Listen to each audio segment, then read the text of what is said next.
Halo, selamat malam pemirsa, apa kabar Anda? Senang sekali malam hari ini kami dapat kembali menjumpai Anda dalam program Tatap Muka. Program yang hadir sebagai wadah sosialisasi, berbagi informasi dan juga edukasi. Tentu saja, kami senantiasa menghadirkan narasumber yang kompeten dan kredibel di bidangnya, dan juga senantiasa menghadirkan tema-tema yang menarik untuk diperbincangkan. Nah, tema kita pada malam hari ini adalah sadar politik dengan pendidikan demokrasi. Untuk membahas hal ini sudah hadir bersama saya narasumber di studio Juro Televisi, Dr. Sana Sintani STH, MPD, dosen pasca sarjana IAKN Palangkaraya. Saya sapa dulu, selamat malam Ibu, apa kabar? Selamat malam, puji Tuhan, kabar baik. Terima kasih sudah hadir pada malam hari ini. Kemudian dengan Dr. Yamoa Abate STH, dosen IAKN Palangkaraya. Mohon maaf apabila saya salah dalam menyebutkannya, Pak. Selamat malam. Selamat malam Ibu Olive. Sudah hadir. Kemudian bersama kita juga dengan Dr. Joko Santoso SAG MM yang terhubung dengan kita melalui sambungan Zoom pada malam hari ini. Pak Joko dari Forum Kerukunan Umat Beragama atau FKUB Kalimantan Tengah. Nah, kita malam hari ini ingin belajar. Dikatakan di awal, pendidikan politik sangat menentukan tingkat kesadaran warga negara dalam berpartisipasi politik, bahwa pendidikan politik memainkan peran kunci dalam membangun kesadaran warga negara. Kenapa kita mengangkat tema malam hari ini? Karena kita saat ini sedang menghadapi yang namanya pesta demokrasi, tetapi kita inginkan demokrasi, pemilu yang beretika, yang santun dan juga damai. Nah, bersama saya Olivia Teja, inilah Tatap Muka selengkapnya.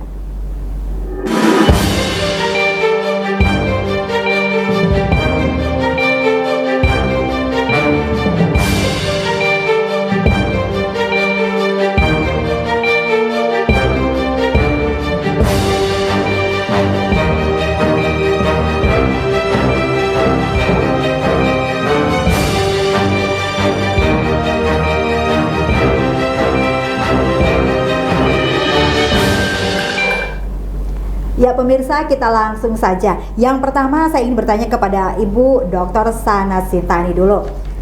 Ibu, tadi kita berbicara tentang sadar politik dan pendidikan demokrasi. Nah, supaya orang itu sadar politik itu seperti apa dan seperti apa penjabarannya secara akademisi yang dinamakan sadar politik? Oke, terima kasih. Sadar politik itu adalah bagaimana pemahaman kita berbicara masyarakat misalnya atau bangsa, pemahaman masyarakat atau seseorang tentang hak dan kewajibannya sebagai warga negara. Dalam hal ini adalah haknya dalam bidang politik. Di saat kita berbicara politik, memang politik itu biasanya tidak bisa dilepas dari pertama yang seringkali yang lebih akrab dekat adalah pemilu ya, atau pilkada. Saya kira momen ini sangat dekat dengan pilkada yang dalam rangka pelaksanaan pilkada yang akan dilaksanakan pada tanggal 17 November ya, secara serentak seluruh Indonesia. Maka kesadaran politik yang dimaksud di sini adalah tadi menggunakan hak-haknya sebagai warga negara, hak dan kewajibannya, misalnya ikut serta dalam pemilu atau pilkada. Di saat kita berbicara pembelajaran politik ada dua hal, apakah pembelajaran politik kepada masyarakat atau pembelajaran politik secara pendidikan persekolahan. Di saat kita berbicara pendidikan politik persekolahan, baik itu dari tingkat dasar, tingkat menengah sampai perguruan tinggi, maka kita akan berbicara bagaimana kurikulum pendidikan itu, pendidikan politik itu masuk di dalam kurikulum pendidikan. Memang biasanya yang lebih akrab itu PKN atau Pancasila ya. Kalau sekarang masih PKN. Kalau kami selaku Institut Agama Kristen Negeri Palangkaraya, penjabaran dari pembelajaran politik itu masuk di dalam mata kuliah. Karena di setiap mata kuliah, hampir setiap mata kuliah selain PKN, seperti contoh misalnya saya mengampu mata kuliah kode etik dan profesional guru, di sana sebenarnya ada tersirat walaupun tidak disebutkan bagaimana hak dan kewajiban sebagai warga negara. Sebagai seorang guru, hak dan kewajiban seperti apa? Pertama adalah bagaimana memberikan pembelajaran demokrasi. Jadi kita berbicara tentang demokrasi dalam pendidikan ya, itu tidak jauh adalah pendidikan politik sebenarnya. yang diimplementasikan biasanya melalui metode pembelajaran yang dilakukan. Contoh misalnya kami menggunakan metode diskusi. Di situ dalam metode diskusi itu sebenarnya sudah mendidik secara dini. Di tingkat persekolahan juga, baik itu persekolahan tingkat dasar, menengah dan perguruan tinggi. Karena di dalam diskusi itu kita bagaimana menghargai pendapat orang lain, pasti berbeda begitu ya, perbedaan itu. Kita sudah menghargai perbedaan. Bagaimana kita menerima pendapat orang lain, menghargai pendapat orang lain, bagaimana kita menerima keragaman pendapat itu. Di situ sebenarnya sederhana sekali, tapi sudah pembelajaran politik itu sudah diterapkan di situ kalau tingkat pembelajaran. Memang kalau kita berbicara pada persekolahan atau pendidikan, baik itu pendidikan dasar, menengah dan tinggi, itu lebih kepada pendidikan baik itu dalam kelas begitu ataupun di luar kelas. Begitu sementara itu yang bisa kami sampaikan. Oke, saya bergeser ke Pak Yamo. Pak Yamo, bagaimana sih membuat pendidikan politik itu menjadi asik gitu? Karena orang jujur saja, ada yang apatis ketika orang mengatakan politik.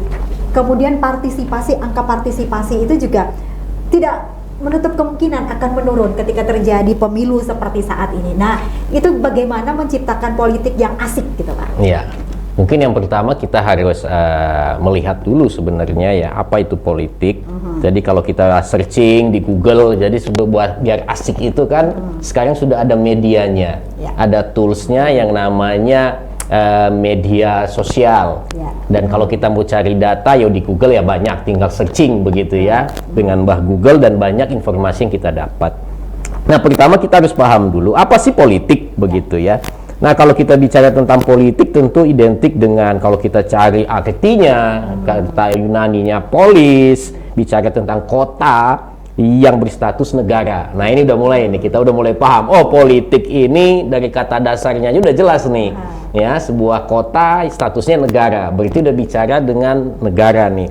Nah tapi yang menarik, saya mau sampaikan satu menurut Aristoteles ya, seorang filsuf, dia sederhana saja berkata, apa itu politik?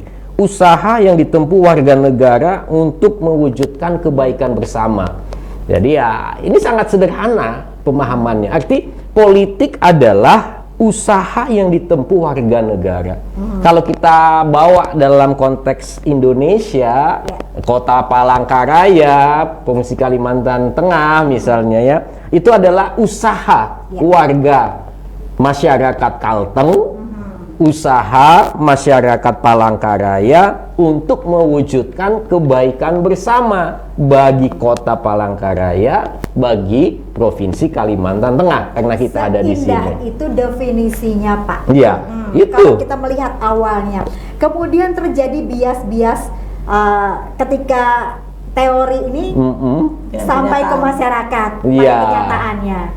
Nah, itulah. Nah, makanya supaya kemudian menjadi asik, kita harus tahu dulu nih, sebenarnya politik itu tujuan awalnya apa, begitu. Kita kembali dulu. Oh, tujuan awalnya ini supaya kita bisa menciptakan Kota Palangkaraya yang sejahtera, yang bisa membawa perubahan, kemajuan bagi kita bersama, begitu ya. Bagi kita sebagai kota, sebagai bangsa, sebagai sebuah negara. Nah, ketika kita tahu itu, tentu ini menggairahkan. Karena apa yang kita lakukan tidak semata-mata untuk orang lain saja, tapi untuk kita juga, kan kebaikan bersama. Nah, kalau kita bersama-sama kemudian belajar, berkontribusi, berpartisipasi, tentu itu akan menjadi asik. Jadi ketika ada kemudian memang sekarang lebih banyak orang punya pemahaman politik itu adalah sebuah cara untuk meraih kekuasaan. Nah, ditempuh dengan cara-cara yang tidak elegan. Nah, itu dia. Ini kan yang lagi rame nih sekarang. Apakah berbagai macam cara, mau politik identitas yang kita kenal, politik dinasti yang kita kenal, money politik di dalamnya. Black campaign. Wah, black campaign. Membuat itu tadi kita katakan apatis sebagai masyarakat itu. Betul. Apalagi kita yang melihat itu, berarti politik itu identik dengan kata, wah kotor gitu ya. Jadi politik itu kotor, jadi kita yang merasa suci kemudian merasa bersih, nggak mau terlibat di dalamnya. Nah padahal enggak, seharusnya kita ada di sana supaya kita bisa terlibat membawa kemajuan. Ketika kita berpartisipasi berarti kita sedang ingin kota kita baik, kota kita maju, kota kita, provinsi kita baik, negara kita baik. Kalau kita tidak menyadari hak kita sebagai warga negara, kewajiban kita sebagai warga negara, maka yang rugi kita juga. Kan nggak asik kalau kita yang rugi. Menderita ya kita juga. Kita salah memilih pemimpin, yang menderita kita. Nah, karena itu biarlah kita dengan hari ini media sosial yang ada, ayo kita mulai berdiskusi, berdialog, cari informasi. Wah, itu yang bikin asik sambil ngopi, Seperti kata Ibu Sana tadi, berdiskusi dari ruang kelas pun, perbedaan-perbedaan yang ada pun itu sudah pembelajaran demokrasi. Sebenarnya kalau dilihat itu sesimpel itu, Bu. Simpel Sebenarnya. tidak juga simpel. Tapi terkadang kan menjadi saya katakan tadi bola liar. Kemudian anak-anak muda, karena Ibu juga mengayomi sebagai dosen, bertemu dengan anak-anak muda, menyadarkan mereka supaya sadarnya bahwa demokrasi itu seperti ini, politik itu seperti ini, dan kita sedang menghadapinya. Sebentar saya sapa dulu. Selamat malam Pak Joko, sudah bergabung bersama kami pada malam hari ini.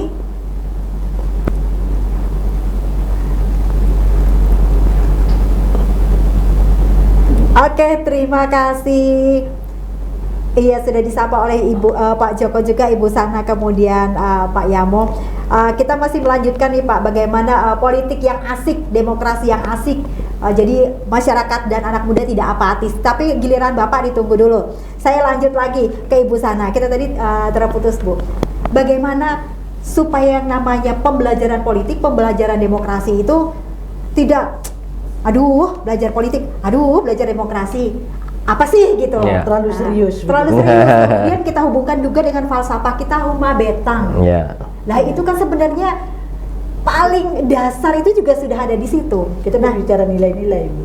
Di saat kita berbicara nilai-nilai, di sini ada beberapa catatan penting saya ya. Di saat kita ingin menanamkan sadar politik melalui pendidikan demokrasi itu, yang pertama, pendidikan itu tentu saja bertumbuh pada nilai-nilai, salah satunya nilai-nilai kearifan lokal seperti Huma Betang tadi.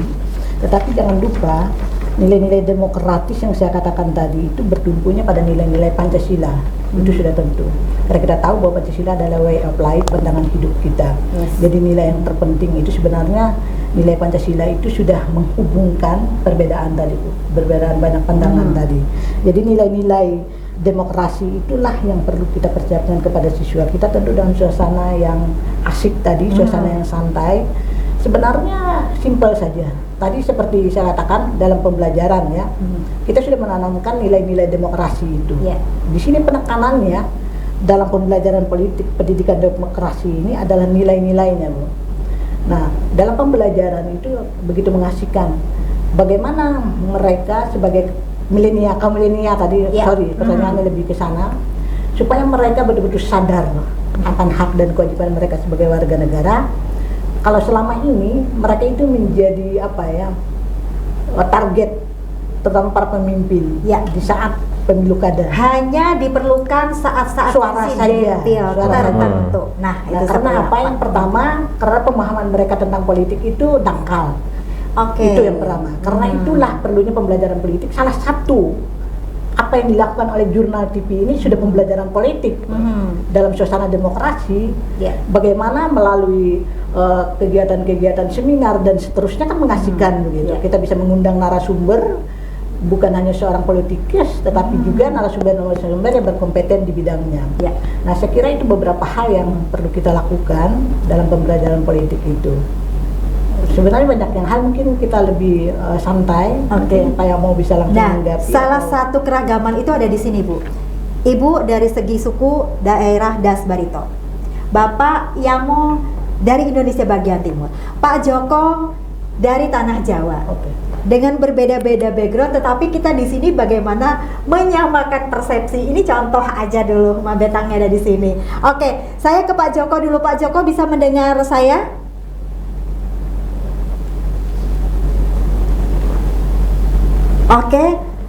Sebentar. Suara Bapak bisa didengar. Saya mencoba dulu untuk agar teman-teman di studio juga bisa mendengarkan. Pertanyaannya tuh sama sebenarnya, Pak. Kalau menurut Bapak sendiri, pendidikan politik yang asik itu seperti apa, karena Bapak dari malam hari ini bertugas dalam tanda kutip sebagai forum kerukunan umat beragama yang mengayomi anak muda dan juga yang melihat sehari-hari bagaimana pergerakan di media sosial. Nah, menurut Bapak seperti apa nih? Politik asik, demokrasi asik, tanpa kita meninggalkan etika yang santun. Bisa menjawab? Bisa. Oke.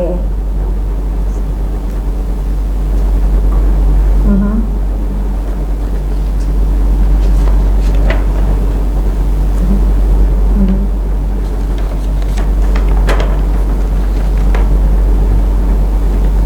Oke. Sebentar, mohon maaf, kita ada kendala teknis.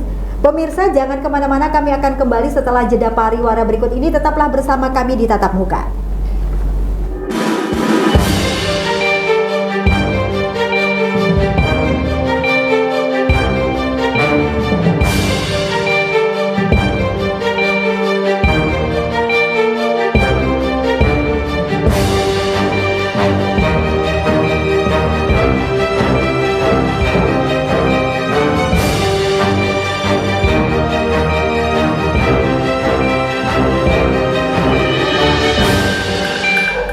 Terima kasih pemirsa, Anda masih bersama kami. Kita lanjutkan lagi perbincangan kita malam hari ini, Sadar Politik dengan Pendidikan Demokrasi. Kita tadi terputus dengan Pak Joko. Pak Joko masih bersama saya? Oke.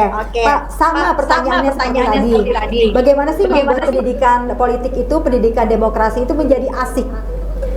Tanpa kita menghilangkan yang namanya norma, kemudian kepatutan, etika. Nah, itu seperti apa, Pak? Baik, terima kasih Mbak Olive dan narasumber yang ada di studio. Salam kenal, salam hormat, Pak Yamon, Bu Sana Sintani. Berbicara berkaitan dengan pendidikan politik yang happy itu harus kita terapkan untuk saat ini. Tidak boleh lagi kita berbicara demokrasi itu tentang yang berkaitan dengan menakutkan. Sekarang sudah tidak lagi dan bukan zamannya lagi. Sekarang banyak sekali model, cara, strategi yang dilakukan oleh setiap orang untuk bisa mengkampanyekan, bisa memberikan satu wacana, bisa menyampaikan sebuah visi dan misi. Ini sekarang banyak sekali metodenya. Nah, kita berbicara berkaitan dengan bagaimana sih kita bisa memberikan pendidikan yang demokrasi yang sangat cantik, sangat membahagiakan gitu. Nah, ini tentunya menjadi satu tuntutan kita bersama. Ketika kita berperan di forum kerukunan umat beragama, kita sudah ada yang namanya program sekolah moderasi, di mana kita memberikan pendidikan edukasi kepada seluruh lapisan masyarakat, seluruh lapisan generasi muda. Ini loh yang harus kita lakukan. Strategi ini loh yang harus kita terapkan.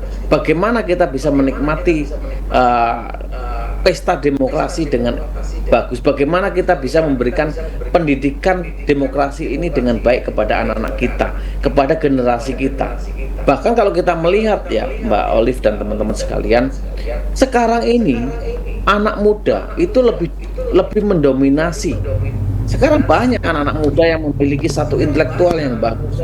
Tetapi tentunya ini harus diiringi dengan kebijaksanaan itu. Kalau tidak diiringi dengan kebijaksanaan akan menjadi masalah besar. Karena apa? Generasi muda kita ini sangat mudah sekali untuk terus emosinya. Ketika kita sudah berbicara itu, ketika sudah tersulut itu, jadi problem permasalahan yang terjadi saat ini. Nah, strategi apa yang harus kita lakukan? Tentunya satu, kita harus bisa memberdayakan masyarakat, memberdayakan generasi muda. Kita ajak mereka. Kemudian kita buat yang namanya forum dialog. Anak-anak muda ini paling suka untuk diajak dialog, untuk diajak berdiskusi, membicarakan bagaimana keberlanjutan demokrasi politik ini di kancah masyarakat. Kemudian kita juga harus memberikan satu edukasi tentang peningkatan literasi politik. kita tidak boleh tabu berkaitan dengan literasi politik. Karena literasi politik ini yang akan memberikan satu gambaran, gambaran terbuka untuk kita semua.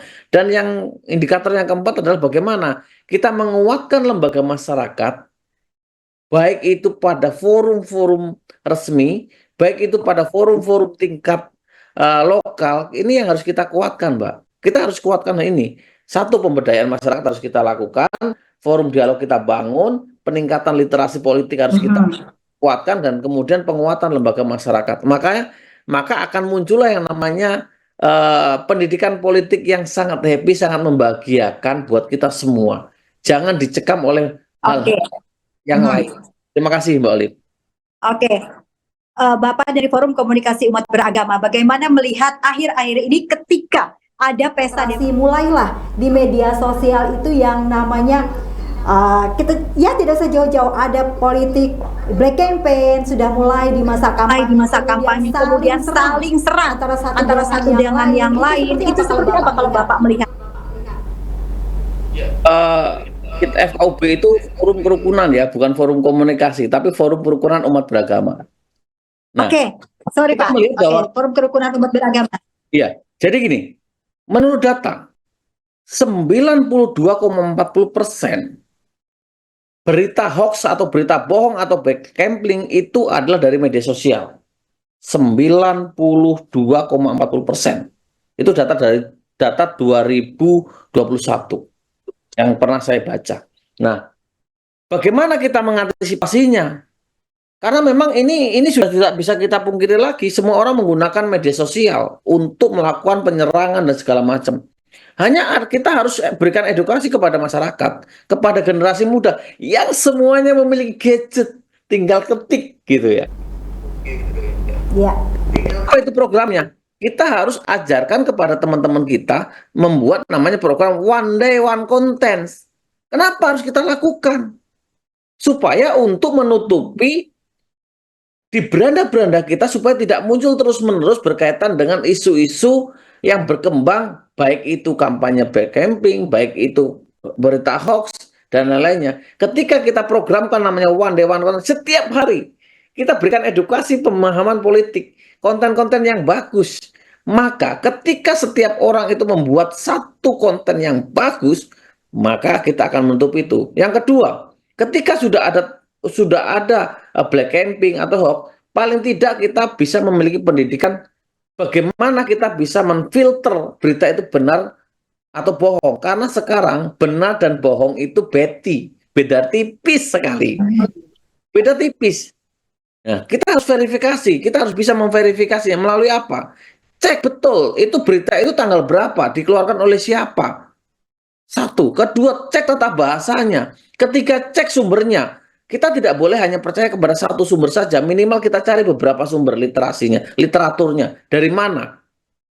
Jangan mudah kita langsung share gitu. Nah, inilah yang harus kita lakukan, Mbak Olive, bahwa bagaimana kita menekan. Kalau ini tidak kita tekan, kita tidak counter, maka akan menimbulkan satu kerugian besar buat masyarakat. Yang seyogyanya kita mendapatkan misalkan calon pemimpin yang berkualitas, yang bagus, karena ada black campaign, ada hoax, sehingga ini akan menurunkan yang terangkat malah yang tidak bagus ini akan berbahaya dan merugikan masyarakat. Itu satu. Yang kedua, kita akan merasa rugi. Kenapa? Karena tingkat minat pemilih nanti akan turun dan rendah. Nah, ini yang harus betul-betul kita jaga. Kita tidak boleh sembarangan. Ini saya mengajak pada generasi muda, para mahasiswa, para Gen Z, para milenial, kita jangan dirugikan dengan hal-hal seperti itu. Kita memiliki satu kemampuan untuk bisa memfilter, mencari, mengakses bagaimana kualitas pendidikan politik ini dengan baik. Itu Mbak Olive. Oke, saya langsung kembali ke Pak Yamo di studio dan juga Ibu Sana. Karena tadi sudah mengatakan pendidikan, berhubung Pak Joko langsung praktis ke masyarakat, kemudian menjaga di media sosial. Nah, tugas dari teman-teman sini untuk aku dari kampus ini Pak, kemudian dihubungkan dengan pendidikan politik melalui keagamaan itu seperti apa sih? Apa yang mau dulu? Oke. Karena ada bisikan dari sebelah sana Pak. Nanti bergantian. Oke, terkait pendidikan politik tadi, yang pertama kita harus menyadari dulu bahwa politik itu bukanlah sesuatu yang buruk, Dan tidak tetapi tabu ya sebenarnya, tidak Pak. tabu dan justru itu membawa kesejahteraan bagi kita bersama. Kemudian di dalam pendidikan tentu saya sebagai seorang dosen pendidik, maka yang saya ajak mahasiswa ini, anak-anak muda ini untuk memiliki sikap yang kritis. Ya, jadi daya kritisnya itu harus kita rangsang supaya semakin tajam. Jadi ketika ada berita, misalnya politik identitas, ketika ada money politik, mereka harus bertanya, ketika saya mendapatkan uang tujuannya apa? Kalau saya menerima uang dan kemudian memilih dia, berarti dalam 5 tahun ke depan seperti apa? Kalau saya memilih orang yang membayar saya, berarti jangan-jangan nanti selama memimpin dia akan mengambil uang lebih banyak daripada yang dia berikan.